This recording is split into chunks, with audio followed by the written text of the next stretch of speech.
नहमदुहु व नस्तईनुहु व नस्तगफिरुहु व नुअमिनु बिही व नतवक्कलु अलैहि। हुज़ूर बारी ताला में तस्बीह व तहलील का हदिया पेश करते हुए हुज़ूर सरवरे कायनात मोहम्मद सल्लल्लाहु अलैहि वसल्लम की नूरानी महफिल में दरूद पाक का गुलदस्ता सजाते हुए खुलूस नियत के साथ सब मिलकर पढ़ें अल्लाहुम्मा सल्लि अला सय्यदना शफ़ीअना हबीबना व मौलाना व मलजाना व मंबाना मुहम्मदिन व आलिहि व अस्हाबिहि माल जूदे वल करम अलैहि सलातम व सलामन अलैका या रसूल अल्लाह सल्लल्लाहु तआला अलैहि।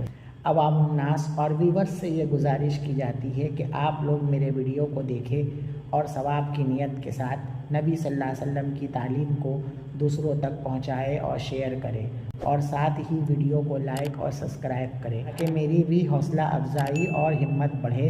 अगर मेरा वीडियो अच्छा लगे तो लाइक ज़रूर करें ताकि मुझे भी पता चले कितने लोग। इस्लामी मालूमात, इस्लामी मालूमात बोलते हैं इस्लामी नॉलेज, जो इस्लामी तरबियत के नाम से पहले ये चैप्टर था, अभी इस्लामी मालूमात बोलते हैं।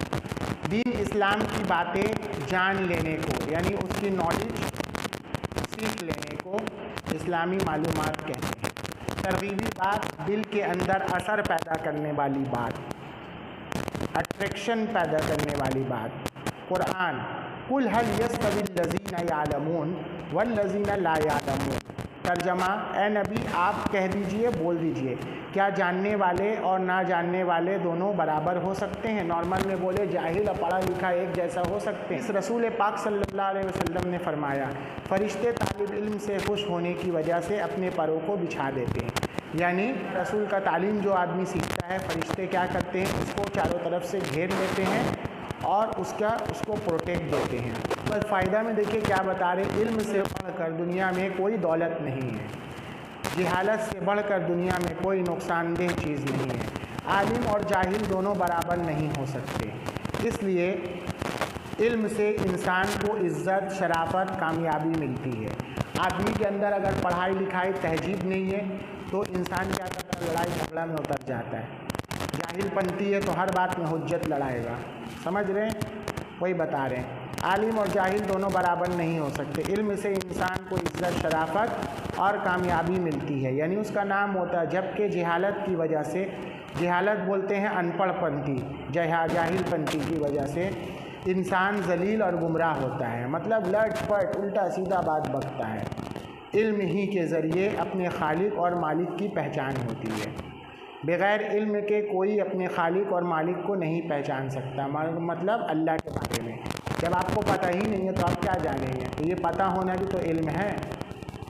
जब आपको नहीं पता है तो आप जाहिल है, यानी आपको पता नहीं है, तो आप सीखिए।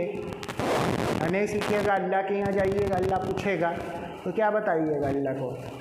अल्लाह बोलेगा हर चीज़ में दिमाग चलाते थे और अभी जो है मेरा पढ़ाई का टाइम आया तो दिमाग नहीं लगा रहे। ये उम्मत के हर फ़र्द का मतलब हर एक आदमी पर ज़रूरत के वक़्त दीन का इल्म हासिल करना फ़र्ज़ करार दिया गया है। मतलब अल्लाह के नबी सल्लल्लाहु अलैहि वसल्लम को के मानने वाले आशिक़ रसूल हर आदमी पर ज़रूरी है कि वो इतना अल्लाह रसूल का बात सीखे जो क्या है उसके लिए फ़र्ज़ हो। मतलब उसको सही चीज़ पता चले कि कैसे पाक होना है, वज़ू कैसे करना है, नमाज कैसे पढ़ना है, कितना सूरा याद हो, नमाज में क्या क्या सीखना है ना, सही गलत का पहचान हो, कौन सा चीज़ सही है कौन सा गलत है, ये सबको बात है। इस्लामी मालूमात का सवाल जवाब। सबक 1। सवाल, इस्लाम की बुनियादी अकायद क्या है? बुनियादी यानी इम्पोर्टेंट, बेसिक थिंकिंग क्या है? जवाब, तौहीद, रिसालत और आखिरत इस्लाम के बेसिक अकायद, बेसिक थिंकिंग है। नंबर 1, तौहीद का मतलब क्या है? तौहीद का मतलब है अल्लाह ताला को एक मानना। सवाल, रिसालत का मतलब क्या है? रिसालत का मतलब है नबी सल्लल्लाहु अलैहि वसल्लम को अल्लाह का रसूल, मैसेंजर, प्रॉफिट मानना। सवाल, आखिरत किसे कहते हैं? जवाब, मरने के बाद जो ज़िंदगी शुरू होती है, स्टार्ट होती है, उसको आखिरत कहते हैं। चाहे वो आप कब्र में जाके वो ज़िंदगी स्टार्ट हो, चाहे अदर्स रिलीजियस के लोग हैं जिनको जला दिया जाता है पानी में और कोई चीज़ में फेंक दिया जाता है, तो उनकी भी ज़िंदगी स्टार्ट हो, वो सब के लिए एक रूल है अल्लाह के माने। सवाल, बनी इसराइल इसराइल हज़रत इब्राहीम अलैहिस्सलाम के पोते इसहाक अलैहिस्सलाम के बेटे याकूब अलैहिस्सलाम का नाम है। बनी इसराइल यानी इसराइल के बेटे, इसराइल के कौम, इसराइल बिरादरी के सबसे आखिरी नबी का नाम क्या है? जवाब, बनी इसराइल के सबसे आखिरी नबी का नाम हज़रत ईसा अलैहिस्सलाम है। इसहाक अलैहिस्सलाम से जितनी भी औलाद हुई उनको बनी इसराइल कहते हैं। ये अल्लाह ने ख़ुद कुरान में नाम दिया है। और उनके लास्ट नबी हज़रत ईसा हैं, लास्ट प्रॉफिट। और इस्माइल अलैहिस्सलाम से जो नबी पैदा हुए वो नबी आखिरुज़्ज़मा सरवरे कौनैन मोहम्मद सल्लल्लाहु अलैहि वसल्लम है, जो बनी इस्माइल के ख़ानदान से हैं। ठीक है। सवाल, किस नबी ने माँ की गोद में बात की? जवाब, हज़रत ईसा अलैहिस्सलाम ने माँ की गोद में बात की। इनके अलावा और 6 सवाल, किस नबी के हाथ में लोहा नरम हो जाता था, यानी मोम के टाइप का हो जाता था? जवाब, हज़रत दाऊद अलैहिस्सलाम। सवाल, हज़रत दाऊद अलैहिस्सलाम के बेटे कौन थे? जवाब, हज़रत सुलेमान। फरिश्तों ने गुस्ल दिया? जवाब, हज़रत हंज़ला रज़ी अल्लाह ताला अन्हु। सवाल, शायर रसूल किस सहाबी को कहा जाता है? यानी रसूल सल्लल्लाहु अलैहि वसल्लम का पोइटर, पोएम बोलने वाला?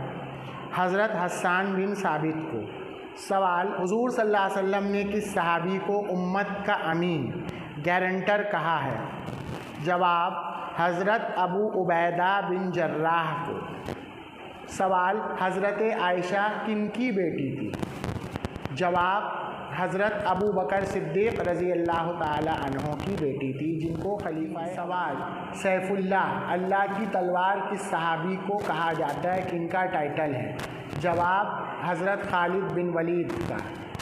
सवाल, किस सहाबी का नाम कुरान में आया है? जवाब, हज़रत ज़ैद बिन हारिसा। ये ज़ैद बिन हारिसा जो है ये कातिब वही भी हैं। सवाल, हज़रत यूसुफ़ अलैहिस्सलाम किनके बेटे थे? जवाब, हज़रत याकूब। यूसुफ़ अलैहिस्सलाम के कितने भाई थे? जवाब, हज़रत यूसुफ़ अलैहिस्सलाम के 11 भाई थे। सवाल, हज़रत यूसुफ़ अलैहिस्सलाम के यानी सगे भाई का नाम क्या था? जवाब, बिन्यामीन था। हज़रत यूसुफ़ अलैहिस्सलाम ने ख्वाब, सपना क्या देखा था? जवाब, हज़रत यूसुफ़ अलैहिस्सलाम ने सपना देखा था चाँद, सूरज और 11 सितारे। वो क्या देखा था? सजदा करते हुए देखा था, यानी उनके सामने झुके हुए हैं। तो इसका मतलब ये था माँ बाप और उनके 11। यूसुफ़ अलैहिस्सलाम किस मुल्क के हाकिम यानी गवर्नर बने थे? जवाब, मुल्क मिस्र के यानी इजिप्ट के। सवाल, जिस ऊँटनी पर हमारे नबी सल्लल्लाहु अलैहि वसल्लम ने हिजरत फरमाई थी उसका नाम क्या था? जवाब, उसका नाम कस्वा था। सवाल, अल्लाह और रसूल का शेर किस सहाबी को कहा गया है? जवाब, हज़रत हमज़ा रज़ी अल्लाह ताला अन्हो को कहा गया। ये हुज़ूर सल्लल्लाहु अलैहि वसल्लम के अंकल यानी चाचा थे। सवाल, मुफस्सिर कुरान का एक्सप्लेनर किस सहाबी को कहा जाता है? जवाब, हज़रत अब्दुल्ला इब्ने अब्बास रज़ी अल्लाह ताला अन्हुमा को कहा जाता है। सवाल, मदीना मुनव्वरा के मशहूर कब्रस्तान का क्या नाम है? जवाब, जन्नतुल बक़ी। सबक नंबर 5। सवाल, जन्नतुल बक़ी में सबसे पहले किस सहाबी को दफन किया गया? जवाब, हज़रत उस्मान बिन मज़ऊन रज़ी अल्लाह ताला अन्हु को।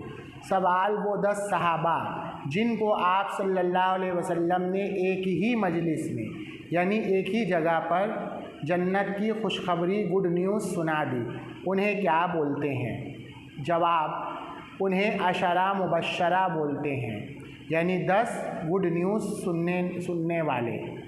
सवाल, इस्लाम की सबसे पहली मस्जिद कौन सी है? जवाब, मस्जिद क़ुबा।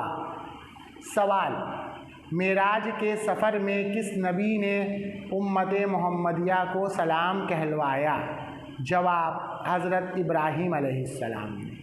मेराज यानी नबी सल्लल्लाहु अलैहि वसल्लम जो हैं वो इस दुनिया से जो है अल्लाह के पास गए थे, जहाँ आपको नमाज और सहाबा रज़ी अल्लाह अन्हुम अजमईन में सबसे अच्छे कारी यानी कुरान को सुर में पढ़ने वाले कौन थे? जवाब, हज़रत उबय बिन कअब रज़ी अल्लाह ताला अन्हो थे। ठीक है।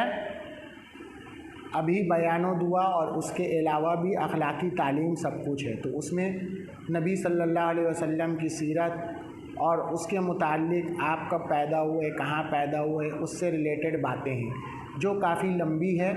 तो वो सब चीज़ें आप किताब में पढ़ें, और बाकी जो बेसिक चीज़ें थी वो आपको वीडियो में बता दिया गया। अगर किसी भाई को कुछ समझ में ना आए तो वो कमेंट करके पूछ सकते हैं, ठीक है।